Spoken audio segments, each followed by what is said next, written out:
sentence, because that is, I get that. Like I completely get that. I've been out in the community with children I do respite with. Mm. And I was with one little girl who's mixed, and this woman was looking at me, and she's looking at her because she's a pretty tall 7-year old, and I was like, oh yes, Yeah. yes, Yeah. right? Yeah. Oh yeah. And she's like, Well, oh, your daughter is so cute. I go, she's not mine, but she's like mine. Okay, so before you want to go anywhere else with this, just stop. yeah. Yeah. Yeah, Just it stop. is. Like it caught me off guard the first time it happened. We were in a Walmart. And my husband and I are both very like blonde. You know, our kids are like blonde hair, blue eyed. We're all very pale, burn in the sun in 5 minutes, like very, very white. Um, and we were in Walmart one day, and one of our babies is not white. And a lady comes up and is like talking to me and kind of kept like side eyeing the baby. And then finally she goes, "Oh, that baby's kind of cute for a brown baby." And I was Mm, yeah. mm, He's so off guard because I've never experienced mm, that before. And yeah, right? And so I came home and I said to my husband, like, she at the time was what, 3 months old? Like, if that's the way they're being spoken to from the time they're 3 months old until they're grown ups, no wonder. Like, I was so angry. oh, Yeah. And oh, I just like, oh. we get such a small picture into what it looks like. And it's so it's infuriating, and I don't know how to deal with that. I really don't. But You never like, will. never. You never No. will. I feel like it is. I feel like it's so important for me as a white person to say like, hey, listen, you're being I didn't want to swear on your thing. I don't Being care. a head. I need to speak up because I don't know. I feel like people of color get passed off as just being angry. But if I can stand up and say, no, like you really are being, I don't know, that sounds like I'm trying to be like, I'm better than them. I'm doing a really No, bad job of no, you're explaining this. not. No, you're not. I just, You're I bang just get on. so angry. And I feel like if more of us stood up and said, no, like this is horrible. You can't say things like that.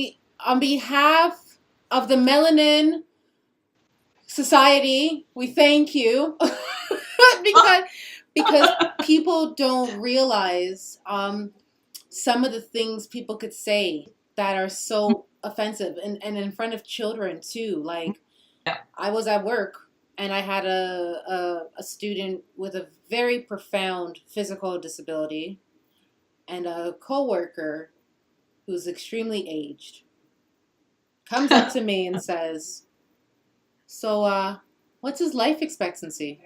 Oh gosh. Mm.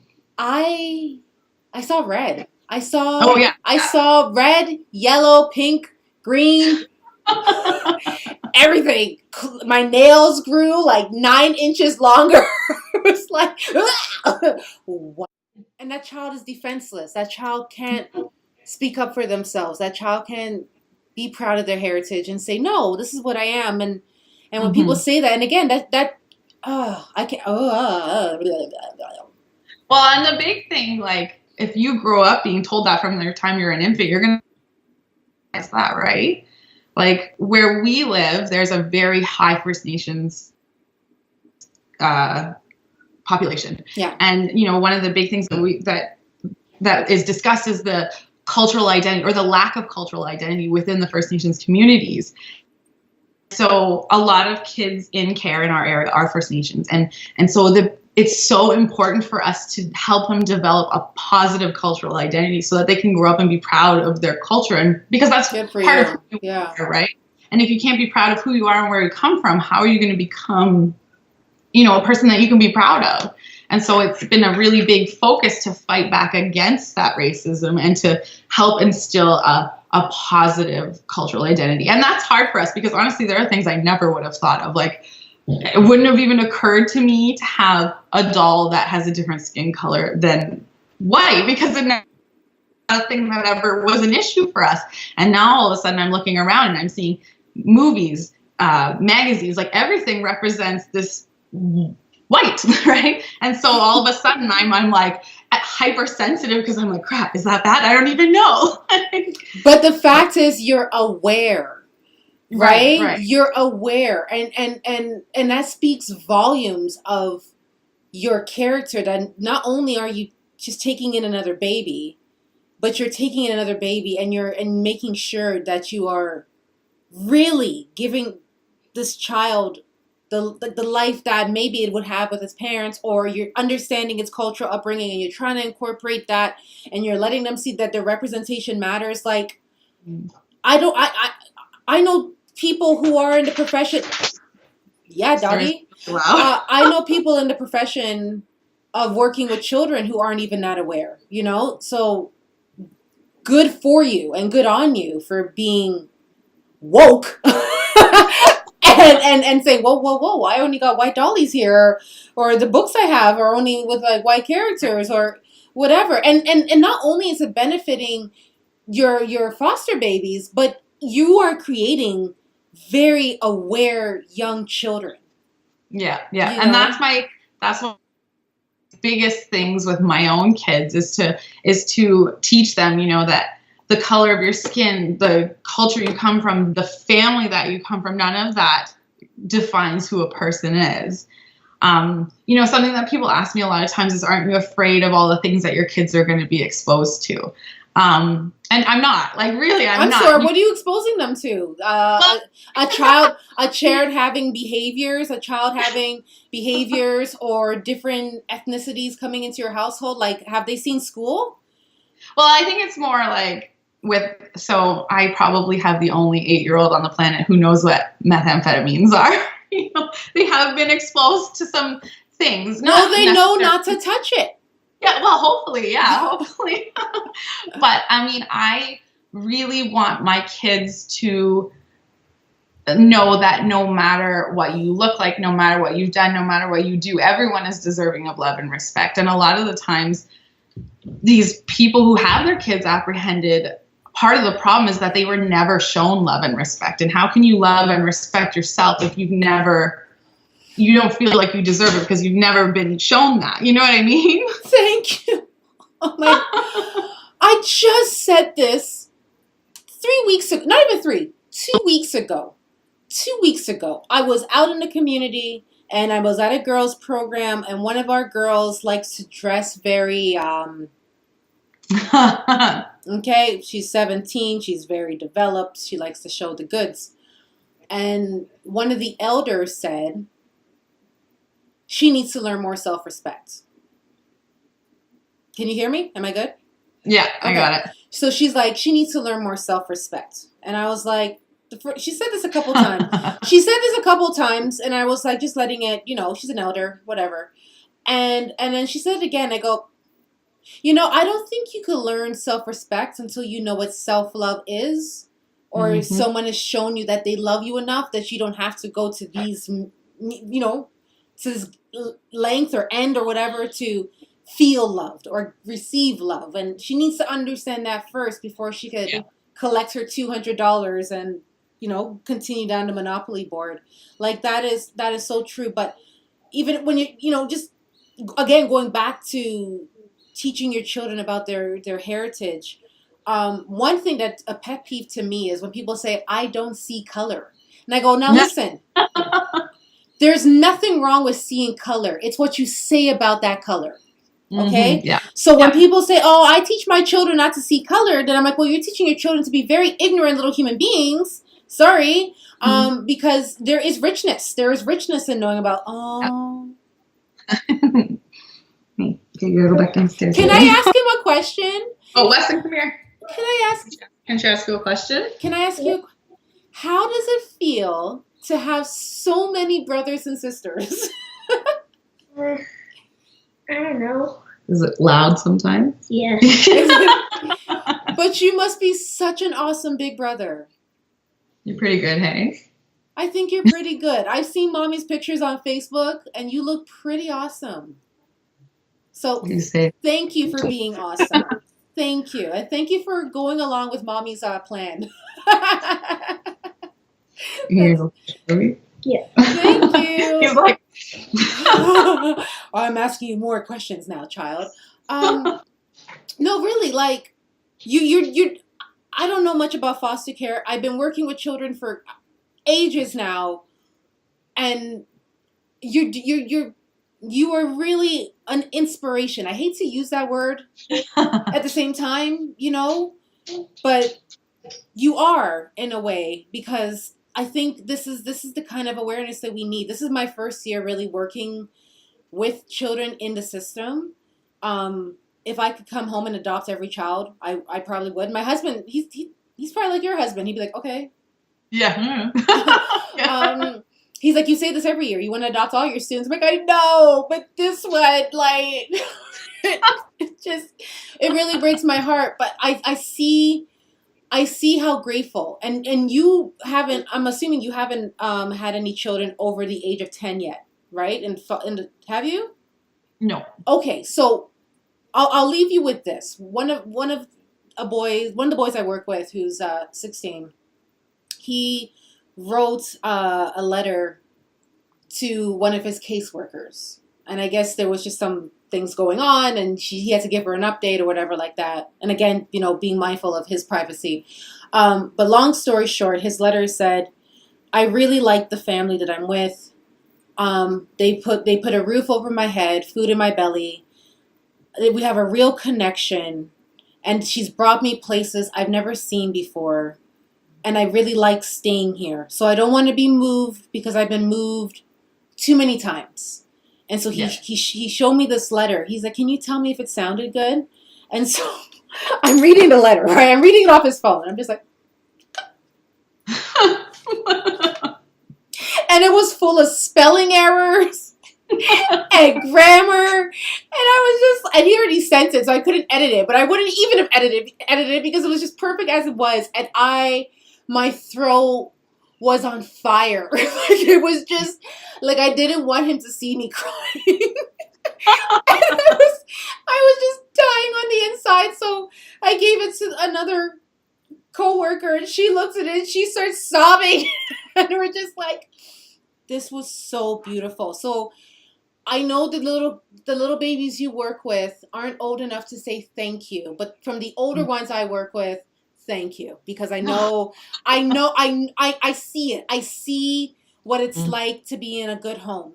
I've seen case files that have, and literally it's making me choke up, but I've seen case files that have red tape on it because of trauma.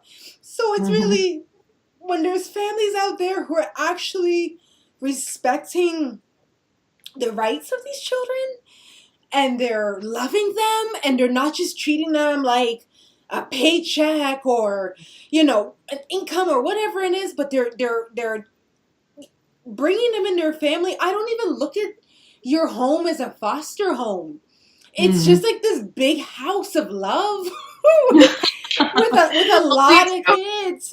It's funny that you say that, because I always kind of flounder when people say, like, are they all yours or whatever. Like, I never want to refer to them as foster kids. And so we don't. Like, this is my son, this is my daughter, because it is. I don't want them to ever feel like they're foster kids either. And you know what? Your kids are so young, they don't even understand the term. Oh, no, they don't. They don't even understand the term. But even when I'm out and people ask me, about my weekend or something, that I go, my kids, and they're like, oh my God, how many kids do you have? I go, well, they're not all mine. Like, I didn't push them out. But I call my students my kids. I call my clients my kids, because I invest myself emotionally really, really deep, and sometimes maybe too deep.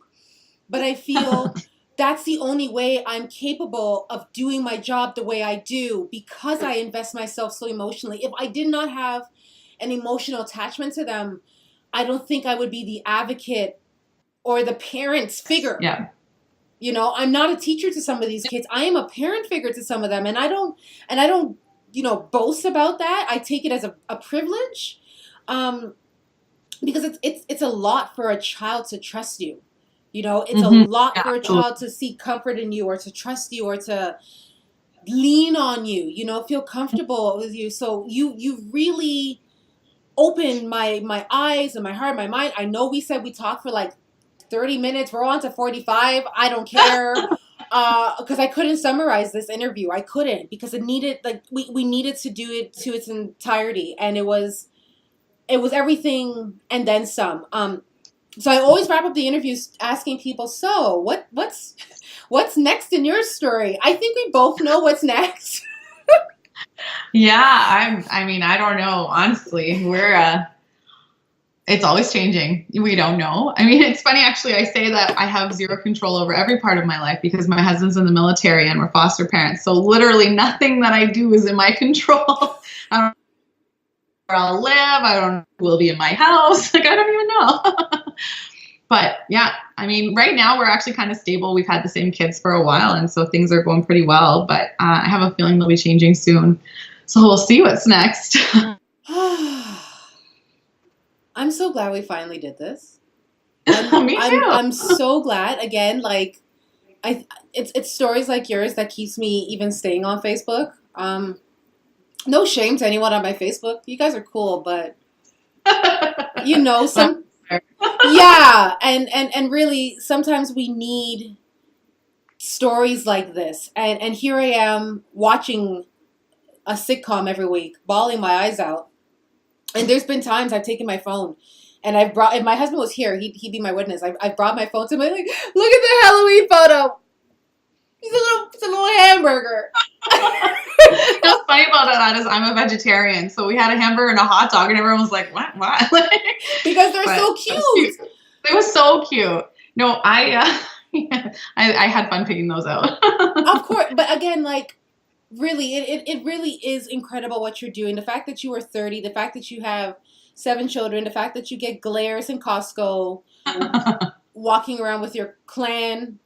Yeah, your squatted kids. I even thank you for bringing in First Nations children and other children who come from backgrounds that are not yours, and understanding that struggle that from a young age that they're going through, and that disadvantage that they're already starting with. Because let's be honest, there are people who want to adopt children who look a certain way, so it blends in their family, you know, and they want everything to be perfect, and you are being dealt unpredictable cards, and you are handling it with such poise that it actually inspired me to ask my husband, like, would you ever be open to foster care or adopting? And to be honest, his answer was, okay, is it because we wouldn't be able to have one of our own, or you know, and that's a justified question that a spouse would ask. And I go, well, no, like, say we were able. He was like, well, to be honest, I would love to at least have one of our own, just, you know, but yeah, like, why not? You know, sure, like, bring in the kids. So I was like, okay, good. Just making sure, because Callista's husband is pretty cool. He has a couple. Well, yeah, that makes me happy to hear, because, you know, I asked caseworkers about whether I was allowed to talk about foster care or not. And I really do believe that, like you said, there are so many myths, and we could do a whole nother interview just on the misconceptions about foster care. We could. I'm so down. I could list like 10 off the top of my head, but I think if more foster parents came out and talked about it, people want, like, we have had such an outpouring of support, even from people we don't even know. And, you know, it's our job as foster parents to put this out there so that more people know, and more people, you know, who are capable of doing this start thinking about it. Because a lot of times we sweep this under the rug, you know, and so people don't know how big of an issue it is. I didn't know that there was a drug problem where we live. I had no idea. But, you know, when we start talking about it, then people are like, oh, I didn't know that there are kids who need me. Maybe I should look into this, you know? So I feel like it is my, well, duty sounds stupid, but you know what I mean? My kids would be laughing. It's my responsibility to put this out there. Well, obviously still protecting my kids' privacy, but put that out there, the good and the bad, so people think about it and maybe, you know, look into it. Because even if you can't adopt or you can't foster children, there are so many ways that you can support these kids, and you can support the families who are taking care of these kids. You know, because there have been times, you know, when I had 2 newborns and 4 kids of my own, and my husband was away, you know, there are times where I can't do it, you know, where I literally cannot pick myself up off of the couch to get that baby for the 50th time that day. Yeah. And it's our community members and our friends and our family and people that we don't know who send me messages on Instagram with that encouragement, that those are the reasons that I am able to do what I do. You're So humanizing it. You really are humanizing it, because it's the same way that, before we buy something on Amazon, we go read reviews, right? Mhm. And Yeah. people have questions. Like I went on the weekend to do like laser hair removal on my legs, and I was doing a video on Instagram, and people are like, "Oh my God, I've always wanted to do it, but I'm so scared. Does it hurt? How much does it Yeah. cost? How long does it last? Oh, thank you for showing this video. Now I'm not so scared." Well, guess what, people?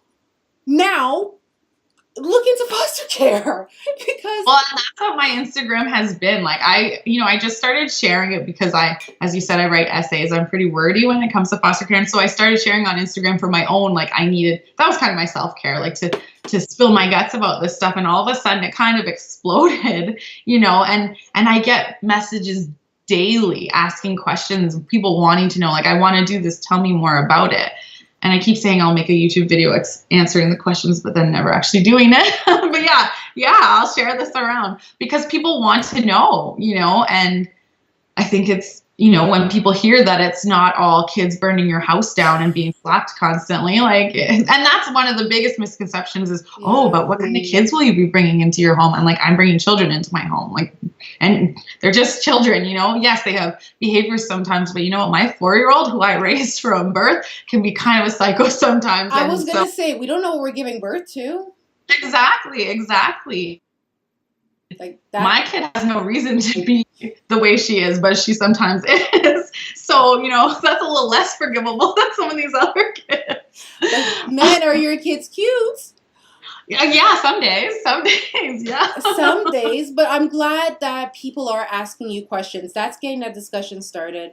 Do you mind sharing what your Instagram title is so I could put it below if anyone wants to follow your handle and have questions or just see the human side of this, right? Like, I keep saying the human side because it really is the human side. It's not the system is flawed, the system is doing this. Yes, it is. Yes, it is. Do not get me wrong. There's aspects of it that is absolutely terrible. But then there's stories like yours that, reminds us that goodness is still there, right?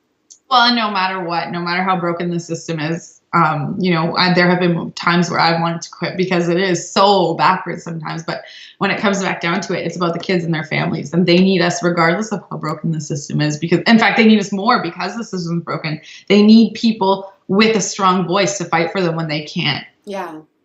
For themselves. So your name on Instagram is?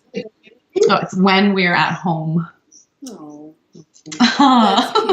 And again, Calista, thank you for sharing a piece of us to your son, for making his impromptu debut, and for just being like a future like humanitarian of the year representative, because again they're being raised from young to care for others.